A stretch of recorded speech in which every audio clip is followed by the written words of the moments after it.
you hear the birds and the insects? I'm in Bali, and as you can see from my hair and my outfit and my fan, it's pretty warm. I'm getting ready for the women's retreat, which is starting in a few days' time.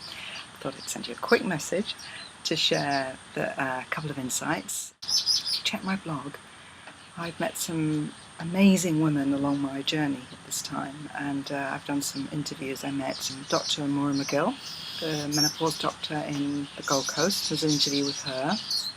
I interviewed Sue Bali while in Wellington, talking to her about the kind of the new energies coming in and how these are affecting us at the moment. And most recently, when I was in Sydney, I met best-selling author Stephanie Dowrick and had a great conversation with her about her latest book, Seeking the Sacred, about the stories that we share about ourselves and how they make up our identity. And identity is certainly a quest for me at the moment. And it's one of the issues that we'll be talking about at the Women's Retreat, because we're talking about being in transition, moving from one way of being, one set of roles in a lifetime, moving to something else. The stories that we share about ourselves help us create that identity shift. So do watch the video. This morning, what I wanted to share with you was, I've just been to Gili Island, which is even smaller island of Bali. And I had a lovely sunrise walk on the beach. It was absolutely wonderful. About 6 a.m. the sun rose, and it just got even more beautiful every time. I'd taken about 100 photographs, and then it started to get even more beautiful.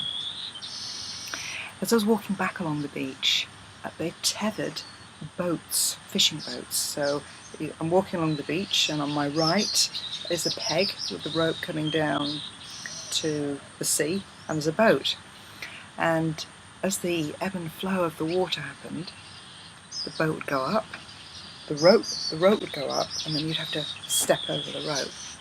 So kind of a bit of a tricky thing to negotiate, walking along and then stepping over the ropes. You had to watch where you're walking. And the insight I got as I was walking along, lifting my leg, was if I waited for the sea to go down, the rope went down, and the timing was right. I just walked without the effort of stepping. And for me, it was a good analogy of sometimes in life we need to pause and not move forward and step over that hurdle, because in the pausing, something changes around us, something in the natural flow of life. And so it's easy to move forward.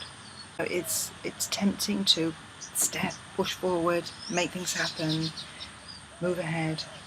But sometimes it's easier to allow things to change around us and move forward easily. I mean, that's a big lesson for me. That's what I've been learning over the last few years. Allowing things to happen and not being in control of everything. I used to be general manager of the universe. I probably got that on my LinkedIn profile. At some point I thought, no, let the universe manage itself and I'll just manage me. I'll be sharing some stories from the retreat workshop in Bali, so if you want to tune in over the next week to my blog, I'll be posting those up. We have a wonderful, interesting group of women coming together, so I'm really looking forward to it. It's great to chat to you here. Thanks for listening.